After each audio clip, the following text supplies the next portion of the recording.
Hey everybody, and welcome to a brand new episode in the series in which we dissect Diana Ross's career, because we talk about everything and in detail, but that's what I love so much to share with you. And today I wanted to stop on one very important video clip that Diana Ross did, and according to many of her fans, the best one, because it's all centered around Diana Ross, around Diana Ross fashion, around Diana Ross glamour, several costume changes, and it is the video for Chain Reaction. Now, Chain Reaction was a single that came out in 1985, and that was a tremendous hit in the UK, number one for several weeks, in New Zealand, in Australia.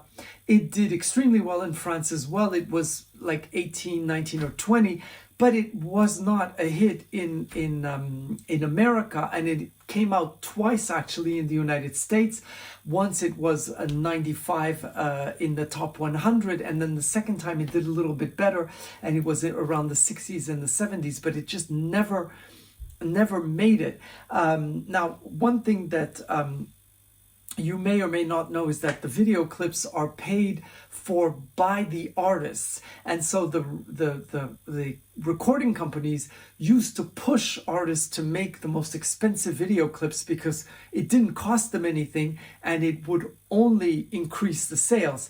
And Diana Ross, being a very smart woman, she knew not to spend all of her money on clips, but once in a while she lushed out on a clip, and this certainly was an expensive one. So let's go right into it, and I have little excerpts of her talking about the clothes and about that clip.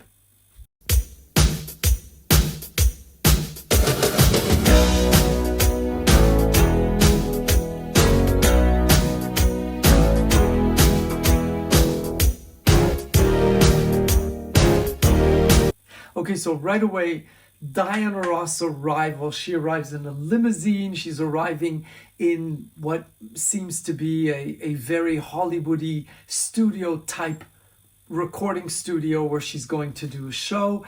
And there's no Diana Ross in full face. It's the hand, the shoe, and the back. And what hand, what shoe, what back. She's just fabulous.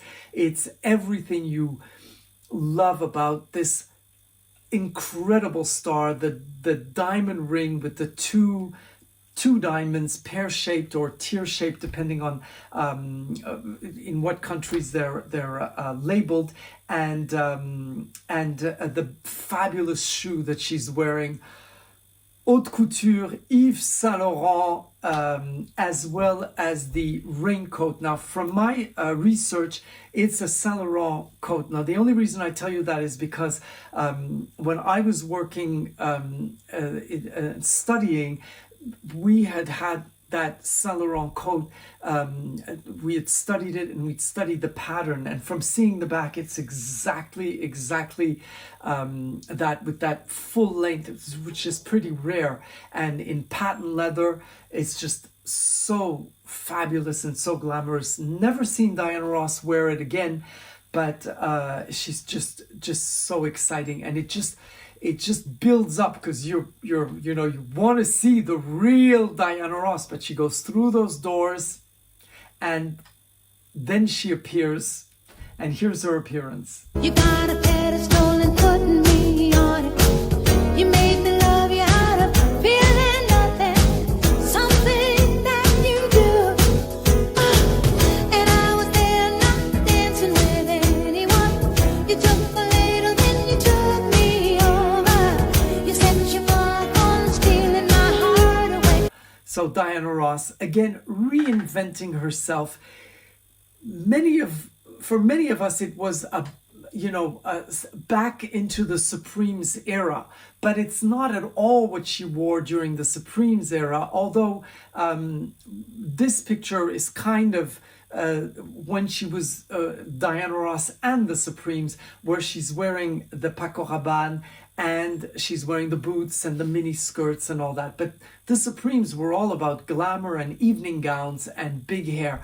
Here she's wearing the hair, which is very, very, very typical of the Crazy Horse Cabaret in Paris. And I wonder if she's seen or she's been to the Crazy Horse. Crazy Horse is a cabaret where all the dancers, women, are all naked, and they are, as they say, dressed in light, because it's the lighting that dresses them. But their signature hair is this hairstyle. They always have this hairstyle in different colors, whether it be black, white, or pink, or red. And it's really what you call the Crazy Horse wig. I actually have one. I'll take it out while I show you another excerpt. That was something that was really cute as I was watching Chain Reaction. There's a little outfit in there, a little mini skirt and the boots, and I actually have it up in my closet, and I tried to get in it, and I couldn't. I don't believe I couldn't get in it. It was amazing. I mean, I was really tiny then. Can't remember being like that. You asked. She's really tiny now. So you've kept the entire wardrobe. How many rooms does that take? Actually, the top floor of my house, we just turned the bedrooms into wardrobe. Actually, I'm going to try to get them. They have this new thing in America where you can take all your costumes and suck them up so they're in little flat packets like that. Do you get to fit into them then? Do they do the same for the body? So it doesn't take up a lot of room. So that's Diana Ross looking absolutely stunning, gorgeous, the most beautiful body, saying, I was really, really skinny then because I don't fit into that outfit anymore. And I think it's so cute.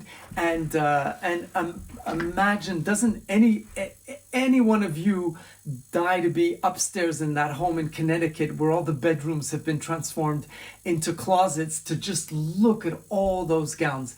And again, my dream would be for someone to curate this incredible collection and make an exposition of all of Diana Ross's gowns throughout her career, because she's kept everything.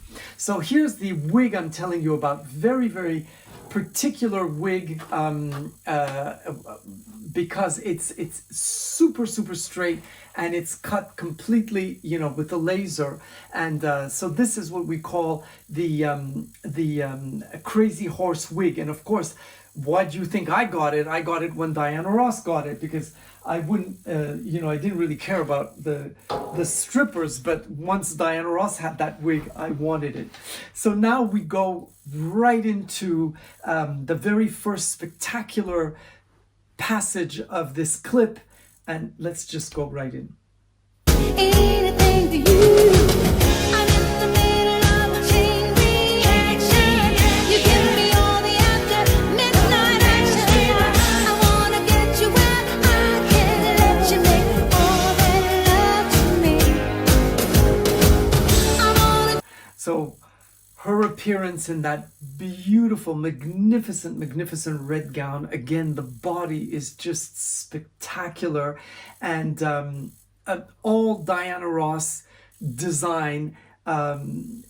It's just so beautiful. Now I'm going to show you a little passage of Diana Ross arriving at the Grammys, where she was given the task of giving the names of all the people who passed away in that year, and she arrived in the same gown, but of course, because of the situation, in black. Just look how fabulous she is.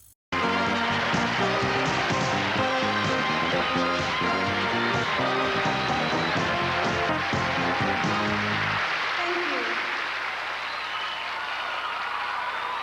I'd like to thank Lionel for writing Missing You.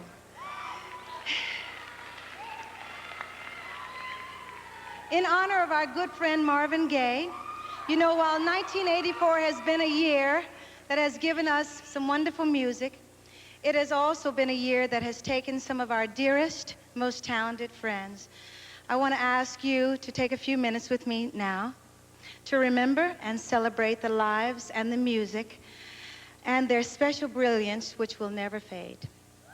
absolutely magnificent, so gorgeous. And this was one of the first times that in a long, long time she came back with her hair pulled back, like in the mid 70s when she did that for the very first time. So just it was gorgeous to see her like that, and what elegance, what poise, and just absolutely magnificent. This is, I think, one of her most spectacular appearances at the Grammys. So let's continue with the video because there's more gowns. We talk about love, love, love. We talk about love. We talk about love, love, love. We talk about love.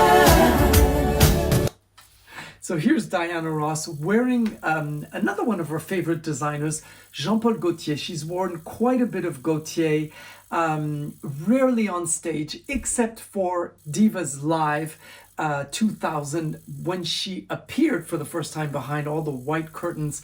The dress that she's wearing is a Gaultier dress, where she's going, you know, catch the fringe. She wants everybody to see her move with that dress, that t-shirt dress. Gaultier is quite an extraordinary designer. He has stopped working now, but his company still exists, and different designers design each year his collection in a tribute to him and his style.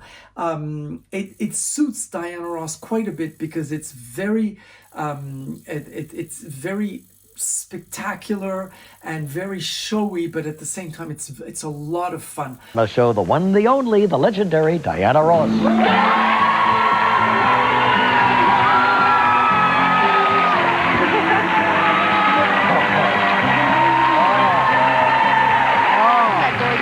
Too much.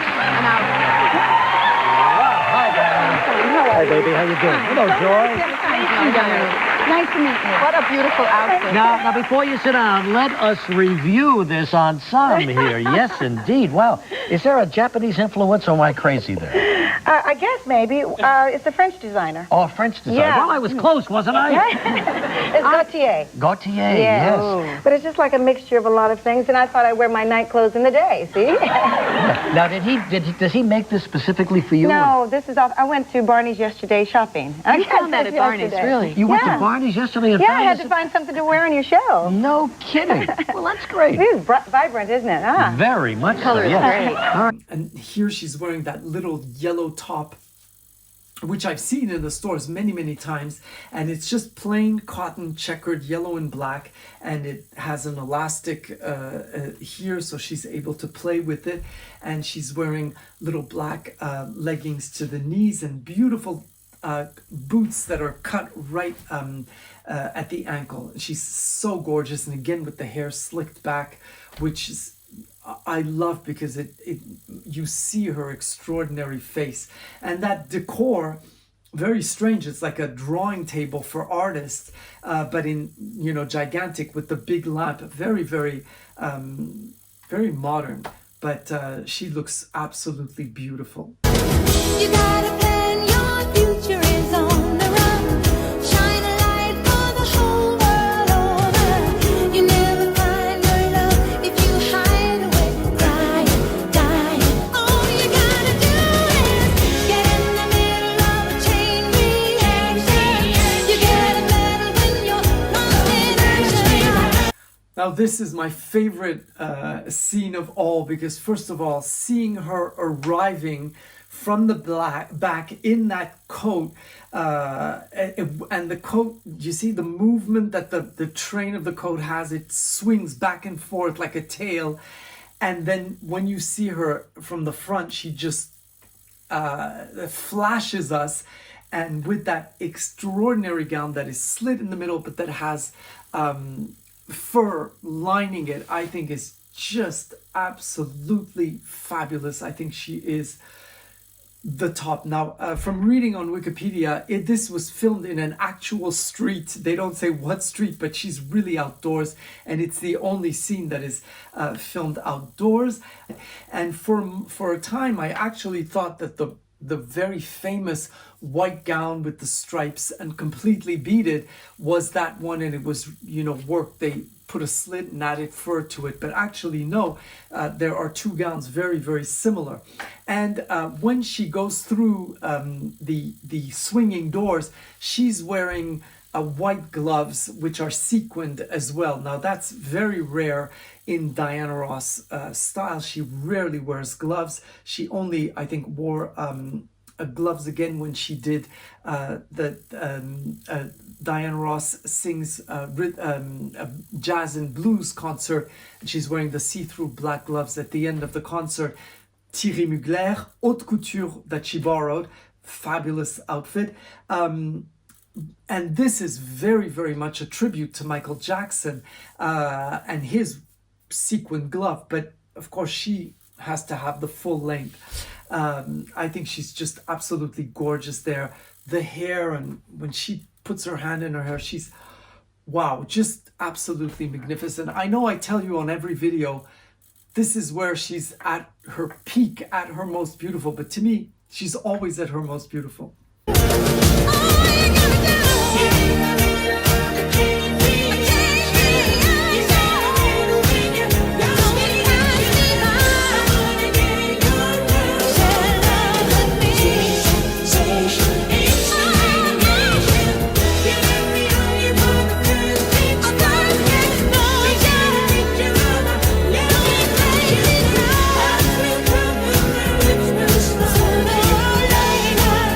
Now here she ends in one of my favorite gowns, because the first time she arrived in Paris, her arrival was in this gown, and she crossed the entire audience, and we saw her appear in the central stage. Now what I'm showing you right now, I don't know if this is the Paris or if this was the way she brought her entire stage on tour, but this is really exactly how she arrived. Now, when she arrived in the UK, the English are really, really tough. The press, they described that gown as a shapeless $1 million shim-sham, and I hated that. But the English press is always very tough, even though the English adore Diana Ross, they revere her.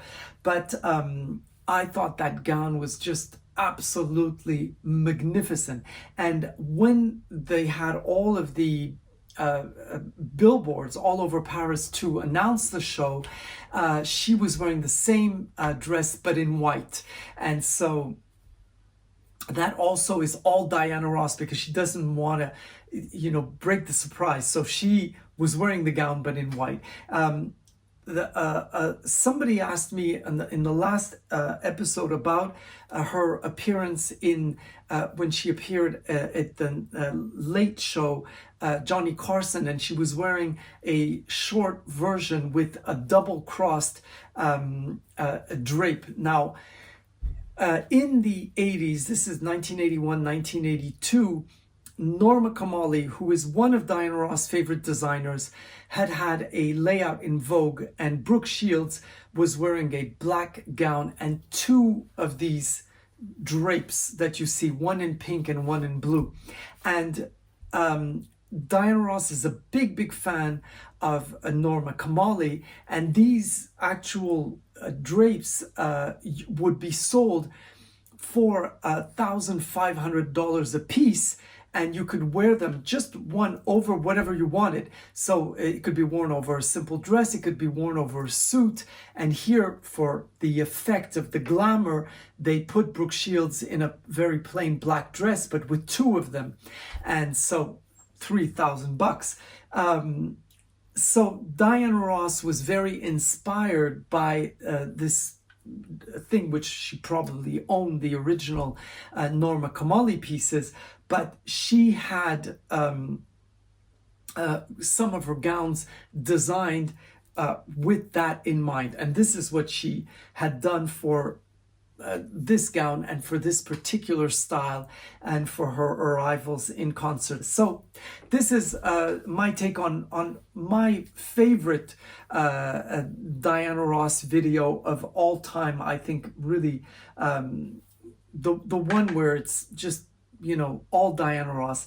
And this song, which was such a hit here in Europe and unfortunately didn't quite make it that big in the United States. But Diana Ross is big all over the world. So I hope to see you next week for more Diana Ross magic. And next week I'll make a great announcement. I've been keeping it secret for an entire year because I'm not allowed to talk about it, but next week I'll be able to tell you all about it and maybe show you some images. I'll see you next week. Bye bye.